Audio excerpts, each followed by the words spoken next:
stylish, bright, and with a very unusual aspect ratio of 3:2, 28.2-inch monitor Huawei MateView. It's a very promising model, but is it that good for professional work? Let's find out.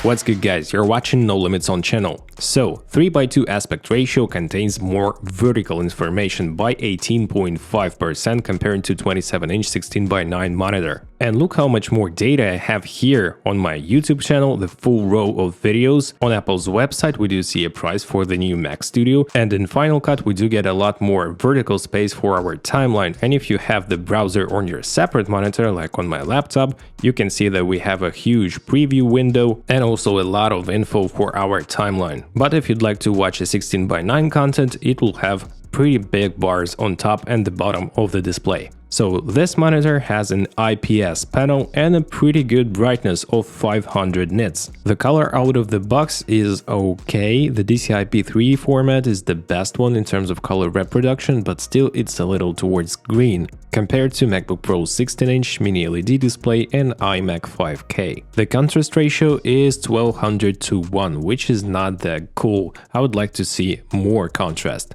Huawei claims 10-bit panel, which can reproduce more than 1 billion colors, but I didn't find any information if it's an 8-bit plus FRC or true 10-bit, and to be honest, I'm not really sure if it's a true 10-bit panel. The image quality is okay, but the matte finish, IPS panel, and quite low contrast make it not the best choice for professional work. It wasn't really comfortable for me to work in Final Cut, for instance. It's a 60Hz display, which is a standard, but I would like to see at least 90Hz, especially considering the price. We'll talk about it in a few minutes. The viewing angles, 178 degrees, is a classic, as a standard, but to be honest, at extreme angles in real life, the contrast drops dramatically, and I would suggest looking at this monitor straight.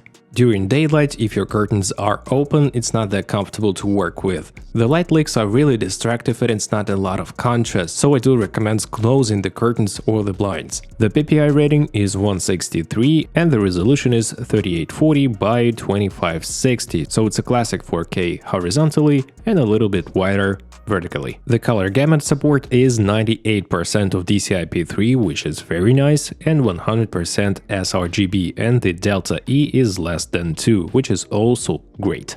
In terms of HDR support, it has HDR 400 and VISA certified display HDR TM400, pretty decent. Let's talk about ports. On the back we have USB Type-C for charging, 135 watts, also the mini display port 1.2 and an HDMI 2.0. And on the side we have a USB-C port with DisplayPort compatibility, 65-watt charging for a single cable connection with your laptop, for example. Also we have two USB-A's 3.0 and a mini jack, which can be both used for mic and headphones. The power brick is external, but it's quite small and I think there is no problem to hide it somewhere under your desk. In the kit we have two cables, USB-C, not Thunderbolt, and DisplayPort to mini DisplayPort cable. Unfortunately, using the USB-C cable from the kit and also the Thunderbolt cable and the HDMI cable, I had some troubles with my MacBook. The scrolling input wasn't right all the time. Sometimes it would stutter, and unfortunately I didn't record this, but maybe it's because of the firmware issues, but I hope this will be fixed. Just keep that in mind. The monitor does feature two 5-watt speakers. They are not stereo because they're built into the stand and they're kind of in the middle. And to be honest, they lack the bass and also they sound pretty poor. Comparing to MacBook Pro 16-inch speakers, it's just night and day. And those speakers in Huawei monitor don't even worth your attention, guys. The stand itself is pretty sturdy and stylish, but nevertheless, the monitor wobbles a little bit if you shake the table. Also, it has 11 centimeters of height adjustments and from -5 to 18 degrees of tilt. Pretty good numbers. The bezels are very thin, 6 mm all over the monitor, and it looks awesome. I wish that any monitor that comes out in 2022 or later will have this thing bezels. It looks just outstanding. In terms of cable management, it's pretty poor. We don't have any cable management basically, and a lot of ports are placed on this side, which is great for connectivity, but in terms of aesthetics, it looks not that great. The menu system and control elements. Basically, we do have one control element, which is the smart bar, which is underneath the monitor, and you get used to it pretty quickly, but the misclicks are an occasional thing with this touch bar, smart bar, whatever it's called. And the menu system itself is pretty simple and straightforward, it's minimalistic, and I would give it 7 out of 10 probably.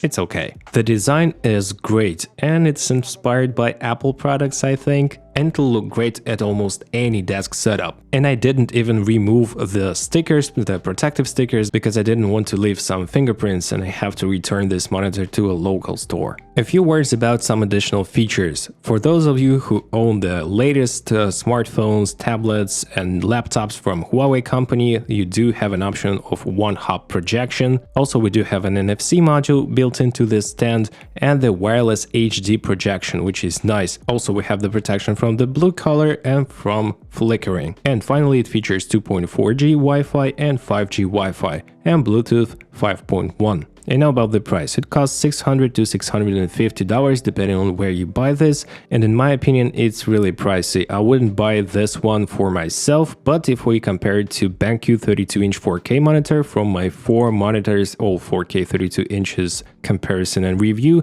and this BenQ monitor costs $700, I would prefer the Huawei, no doubt. By the way, I'll leave a link to this comparison video down below. Let's be honest guys, I'm really spoiled by the 5K iMac monitor and the mini LED 16-inch MacBook Pro with M1 Pro chip, and I wasn't satisfied by all the monitors I picked for review, and I had a lot of monitors basically, and it's really tough to look at something that quality when you do know how iMac 5K looks or the mini LED brilliant display on the MacBook Pro 16-inch. And then this thought came to my mind: a good monitor is a long-term investment, and you can use it for 10 years or even more. Let's take Apple's Studio Display for $1,600 as a reference point. Let's assume that you'll be using it for 10 years straight, and then we'll divide it by month, and it will come at $13.5 a month, which is not that big to be honest. But a great quality display will let you feel comfortable, your eyes will be resting more, and you'll be getting much more joy out of your work and watching content. That is why I think that it's worth paying more for a great quality display once and forget for at least 10 years about picking a cheaper monitor and having some issues and compromises. To conclude, Huawei MateView 28.2 inches is a very interesting concept, and I do like the direction they're taking in terms of design, functionality, brightness, but nevertheless the price is too high in my opinion. And also I didn't really enjoy the quality of the panel itself, the colors out of the box, so it has some drawbacks. So what do you think about this monitor guys? Is it worth it? Please let me know in the comment section below. And also if you did enjoy this video, please smash the like and subscribe buttons as I say in my videos and hit the notifications bell. Here are a couple of videos for you to watch next. My name is Oleg Nikitin, no limits on channel. See you guys in the next video. Take care, bye.